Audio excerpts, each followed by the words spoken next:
You said you used Ozone as well. Do you use the IRC3 algorithm for the limiter more, or IRC4? Have you played around with the differences there?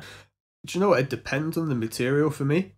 So if I'm doing drum and bass, I'll probably use 4. Now I've got the option to. It allows you to be a little bit more, I wouldn't say rigid and harsher without being obvious. If I'm doing hip hop, which is what I'm producing for guys in Manchester at the moment, 3 is sounding much nicer.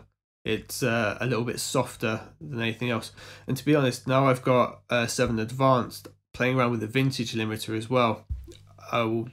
It sounds incredibly sad, but I will sit there listening to 3 different limiters and making a decision on which one sounds best, which one gives the best feeling.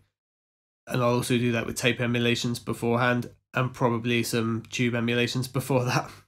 And that's good too, because that's one thing that I think most people kind of miss, because you've kind of intentionally or otherwise kind of stumbled across the most important part of mastering, which kind of, first of all, like limiting is like arguably the most important part of mixing and mastering to some extent. It's just the most, it's like the biggest single thing that will affect your track, or I suppose it's the biggest single thing that will have the biggest effect, if that makes sense, because it just affects everything. And also, again, intentionally or otherwise, the fact that you're kind of listening to kind of how the limiters feel more than how they make your track loud or kind of do something in a really analytical way. That's the really important thing that tends to get overlooked as people kind of chase RMS numbers rightly or wrongly, probably more wrongly than rightly. Kind of just purely chasing loudness numbers sometimes. It's I think that kind of feel things insanely important, because it means that you don't really need to make your track loud anymore. And different limiters will have different feels, again, depending on your input signal. So I'm personally kind of, because the IRC4 is multi-band, IRC3 single band, so they are different, but they're the same level of quality. I personally flip between the two pretty much 50-50, just purely depending on the input signal. And haven't yet figured out a way of predicting which will sound better. I just have to try both and kind of see what happens.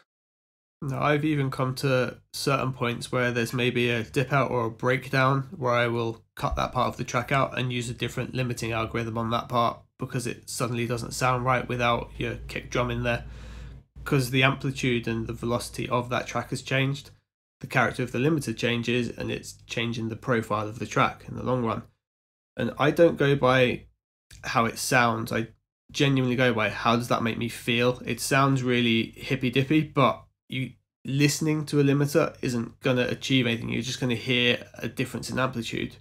You need to take in what has happened to that whole track, rather than sit and go, oh, it's dipped a little bit at 5k. Does it sound good with that little bit dipped at 5k? That's all that really matters in the long run. Does it still sound good? Does it feel right?